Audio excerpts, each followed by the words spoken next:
한 주간 가장 주목받은 과학 소식을 되돌아보는 사이언스 핫파이브 시간입니다. 이번 주에는 어떤 이야기가 시청자들의 주목을 받았는지 양회영 기자와 함께 이야기 나눠보겠습니다. 어서 오세요. 안녕하세요. 네, 5위부터 알아볼까요? 네, 이 과장을 조금 보태서 카카오톡을 써본 사람이라면 모두가 단 한 번쯤은 생각해보고 기대했던 기능이죠. 바로 이 단체 채팅방에 조용히 나가기. 네. 이 기능이 드디어 카카오톡에 추가됐다는 네. 소식입니다. 네. 뭐 직장에서든 학교에서든 모임이 생기면 이 단체 카톡방, 이른바 단톡방이 생기기 마련이에요. 네. 뭐 각종 자료를 전달하고 뭐 공지사항을 이제 한꺼번에 올릴 수 있는 등 이점이 굉장히 사실 있는데 하지만 원하지 않는 단체 채팅방에 초대를 될 수도 있고요. 또 뭐 이직을 하거나 또 프로젝트가 끝이 나서 단톡방의 활동이 끝났는데도 불구하고 언제 나갈지 타이밍을 잡지 못해서 어떻게 하지 하고 네. 남겨놓은 단톡방들 다들 많이들 있으실 겁니다. 네. 이 단체 채팅방에 쉽게 나가기 어려운 이유가 뭐 예를 들어서 저를 예를 든다면 양회영 님이 나갔습니다. 이렇게 곧바로 공지처럼 네. 문구가 맞아요. 뜨잖아요. 그렇다 보면 사실상 나 혼자 나가도 되나 이런 네. 생각이 들어서 나가기가 어렵잖아요. 하지만 이제는 더는 눈치 보지 않고 이 단톡방들을 나갈 수 있게 됐습니다. 네. 이 카카오톡이 이런 불편을 개선하기 위해서 새롭게 조용히 나가기 기능을 추가한 건데요. 앞으로 채팅방을 나갈 때 이 기능을 선택하면 전체 구성원 목록을 보지 않는 이상 채팅방에 나간 사람을 일일이 확인하긴 어렵다고 합니다. 이 새 기능을 이용을 하려면 일단 카카오톡을 최신 버전으로 업데이트를 해야 하는데요.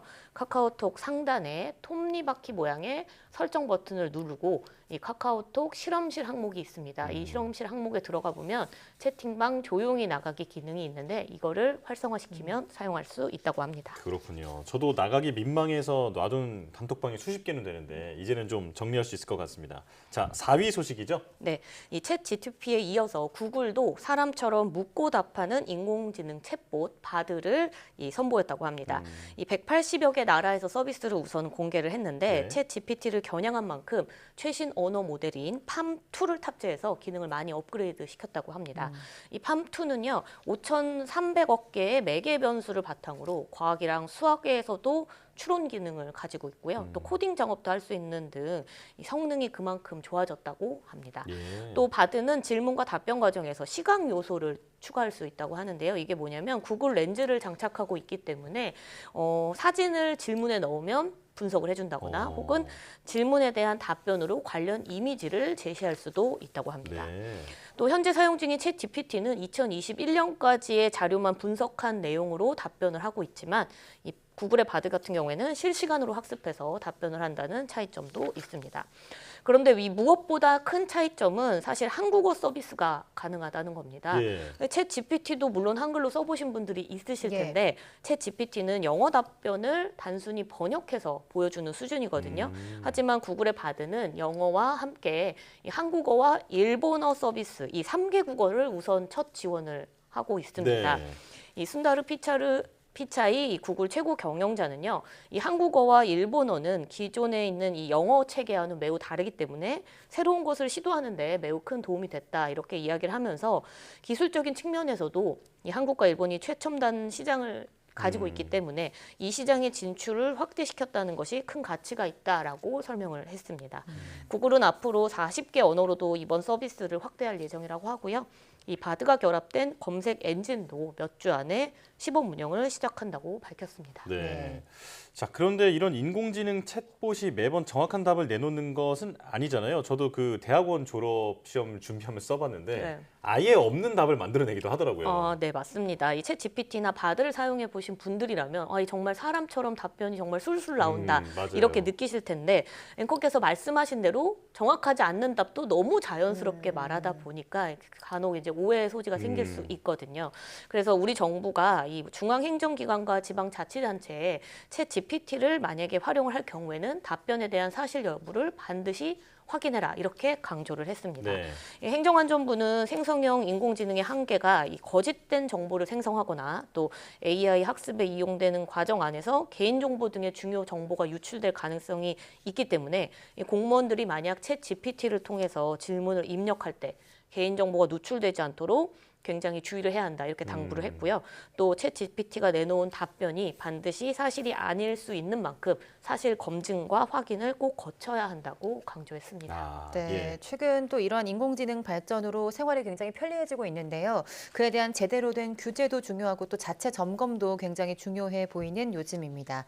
3위 소식도 알아볼 텐데 요즘 정말 낮에 한여름까지 굉장히 덥죠. 올여름 날씨 소식이 3위를 차지했다고요? 네, 그렇습니다. 이번 주 이 날씨학 개론에서 올여름 날씨 전망을 하면서 이 엘니뇨 발생 가능성에 대해서 이야기를 나눴잖아요. 네. 이 엘니뇨의 경우는 이 정의를 좀 살펴보면 동태평양의 해수 온도가 평균보다 그러니까 예년보다 높아지는 상태를 말하는데요. 이 올해 이제 엘니뇨 발생 가능성에 대해서 이야기를 하기 전에 이 먼저 최근 몇 년간 우리 이제 지구촌 곳곳에서 일어난 기상 이변의 원인, 그러니까 3년 동안 이례적으로 길게 유지됐던 라니냐에 대한 이야기를 먼저 해야 합니다. 네. 이 라니냐는 이 엘니뇨와 반대로 동태평양의 해수 온도가 평균보다 낮아지는 현상을 이야기를 하는데요. 대개는 한 1년에서 6개월에서 한 1년 정도 유지되다가 다시 중립 상태, 그러니까 평균을 유지하는 상태로 돌아가게 되는데 지난 2020년 8월에 시작했던 라니냐가 올해 3월까지 3년 정도 이어졌었습니다. 네. 이렇게 이례적으로 오랫동안 이어진 라니냐 때문에 이 해양에서 대기로 이어지는 열순환, 우리가 학교 시간에 배웠던 이 지구의 열순환 네. 과정이 불균형이 생기면서, 그러니까 균형이 깨지면서 전 세계적으로 기상 재난이 발생을 했던 거거든요.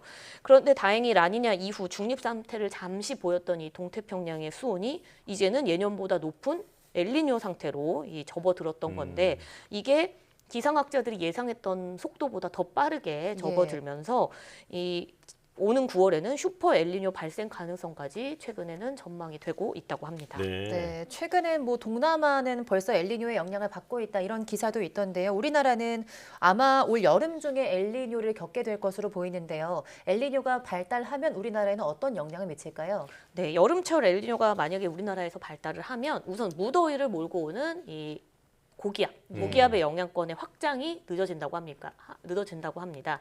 그러니까 고기압의 영향을 늦게 받으면 우리나라에는 장마도 그리고 무더위도 조금 늦게 온다는 건데요. 이와 반대로 이 남부지방에는 이 강수량이 늘어날 수 있다고 합니다. 네. 이 엘니뇨 현상이 장마철과 만약 겹치면 홍수 발생 가능성이 더 커지게 되는데요.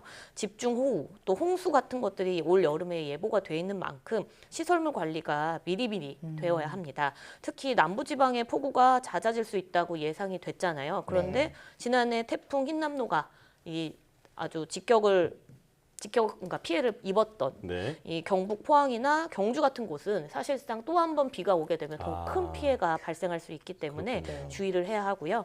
정부 역시 오는 15일부터 10월 15일까지를 여름철 자연재난 대책 기간으로 정하고 이 관계 부처와 홍수 대책 상황실들을 운영하는 등 비상 근무 체제를 도입하기로 했습니다. 네, 그러니까 더위는 늦게 오는데 비는 많이 올 수 있다. 네. 네, 철저한 대비가 필요해 보입니다. 자, 그리고 후쿠시마 오염수 우리나라의 그 전문가 시찰단 파견과 관련된 소식이 큰 주목을 받고 있는데 이 내용이 이번에도 2위였군요. 네, 그렇습니다.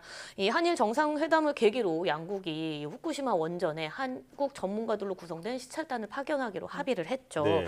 이거는 이제 사실 일본이 이제 곧 후쿠시마 오염수 방류를 앞두고 있기 때문에 이 한국 국민들의 우려 그리고 불안 이런 것들을 좀 해소하기 위해서 이루어졌다 이렇게 볼 수 있는데요. 일본은 그동안 이 국제 원자력 기구 IAEA의 검증단 이외에는 사실상 해외 외부 검증을 거부해 왔었는데 네. 그래서 이번에 이제 국내 그 한국 전문가들의 시찰단을 파견하는 게 좀 이례적이다 이렇게 평가를 받고 있습니다.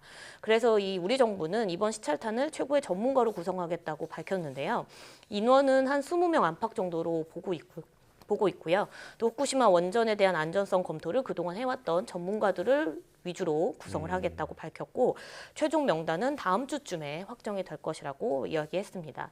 또 이번 시찰단이 해양 방류 과정 전반의 안전성을 검토하기 위한 것이다라고 이제 우리나라 정부는 정의를 내리면서 네. 오염수 정화와 또 방류 시설 전반의 운영 현황, 또 방사능 물질 분석 역량 등을 직접 우리 눈으로 확인하고 또 우리의 과학적 기술적 분석에 필요한 정보들을 일본 정부나 도쿄 전력에 이 요청을 하거나 파악을 해보겠다 이런 계획을 가지고 있습니다. 네. 네. 자, 그런데 문제는 우리나라와 일본 측의 입장이 다르다라는 거잖아요. 지금 우리 정부는 시찰단이 검증에 가까운 활동을 할 거라고 얘기를 했는데 일본이 바로 이에 대해서 선을 그었죠. 그렇습니다. 일본 정부는 우리나라 시찰단 활동을 후쿠시마 오염수에 대한 한국의 이해를 돕는 활동일 뿐이다. 그러니까 IAEA가 평가를 하는 것처럼 오염수에 대한 안전성을 직접 평가하거나 확인하는 것은 아니다라고 딱 잘라서 설명했습니다. 네. 그러니까 한국 시찰단이 후쿠시마 원전을 방문을 하더라도 이 별도의 조사 활동이 사실상 어려울 것이다. 이렇게 해석이 되는 거거든요. 결국 만약에 일본은 이 한국 시찰단을 이 객관적인 검증 활동을 할 수 있도록 풀어주는 것이 아니라 자신들의 주장을 설득하는데 대부분의 시간을 쓸 것이다. 이렇게 좀 보이고요. 네. 이 도쿄 전력의 안내에 따라서 만약 후쿠시마 원전 주변을 돌아다니고 또 설명을 듣는 정도라면 한국 시찰단 방문이 오히려 일본 오염수 방류에 대한 정당성을 제공하는 데 악용이 될 수 있다는 점에서도 실효성 의문 지적이 나오고 있습니다. 네. 이 한일 실무진 협상 과정에서 우리 한국 시찰단의 이 실질적인 조사 활동 범위들이 정해질 텐데 이것을 얼마나 보장받을 수 있을지가 관건으로 남아 있습니다. 네, 마지막으로 이제 이번 주 가장 주목받은 1위 소식을 알아봐야 할 텐데요. 코로나19 종식 일상 회복에 대한 내용이죠. 네, 그렇습니다. 이 중앙방역대책본부가 다음 달 1일, 그러니까 6월 1일부터는 이 코로나19 위기 경보 수준을 심각에서 경계로 낮추기로 했죠. 네. 3년 4개월 동안 이어졌던 이 방역 조치 대부분이 사라지면서 사실상 코로나19 종식이 됐다 이렇게 보고 있습니다. 네. 위기 경보 수준이 낮아지면 우선 코로나19 확진자의 7일 격리 의무가 5일 권고로 바뀌게 되고요. 이 아프면 쉴 권리는 축소되지 않아야 되는 사회적 분위기를 위해서 정부가 기업들에게 뭐 유급 휴가를 주거나 또 재택근무 등의 제도화를 통해서 좀 노력을 더 해달라 이렇게 당부도 했습니다. 네. 또 이 의원급 의료기관이나 약국에서 현재는 마스크를 의무 착용하게 되어 있는데 이 네. 부분이 해제가 되고요. 다만 병실에 있는 그러니까 입원 병실이 있는 병원급 이상의 의료기관 또 입소형 이제 감염 취약 시설에서는 마스크 착용 의무가 당분간은 유지된다고 합니다. 또 입국 후 3일차에 권고되던 PCR 검사도 종료가 되고요.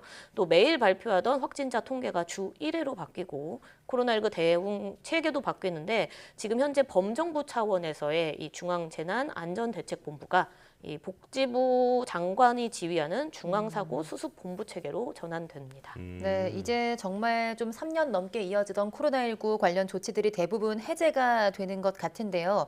그렇다면 지금까지 좀 증상이 있으면 코로나19 검사비나 입원비가 지원이 됐는데 이건 또 어떻게 바뀌게 될까요?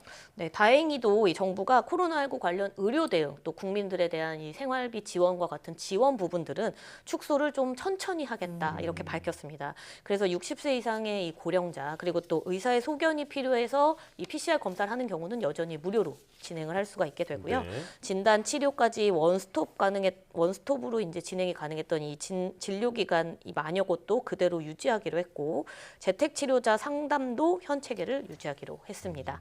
또 9개 남은 임시 선별 진료소는 운영을 중단을 하지만 고위험군을 위한 선별 진료소는 계속 운영을 하고요. 또 입원 치료비나 생활 지원비, 유급 휴가비, 이 뭐 격리 지원과 같은 국민 부담에 줄여주는 지원금도 당분간은 유지하기로 했습니다. 그리고 이제 코로나19 치료제와 예방 접종 역시 당분간 비용을 정부가 부담하기로 했습니다. 방역 당국은 이 일상 전환을 추진하면서도 고위험군 또 감염 취약 집단의 보호에도 최우선을 두고 신경을 쓰겠다 이렇게 밝혔는데요. 네. 방역 조치가 완화되고 이후에 이제 사람들의 어떤 긴장이 풀리면서 일상 회복에서 또 대규모 재유행이 발생할 수도 있잖아요. 그렇죠. 그 경우에는 선제적인 방역 조치 재강화도 검토할 예정이라고 덧붙였습니다. 네. 이제야 진정한 포스트 코로나 시대가 됐다라고 볼 수 있을 텐데 지난달의 교훈을 토대로 더 나은 사회를 만들기 위한 고민을 함께할 때가 된 것 같습니다. 자, 양회영 기자와 함께했습니다. 고맙습니다.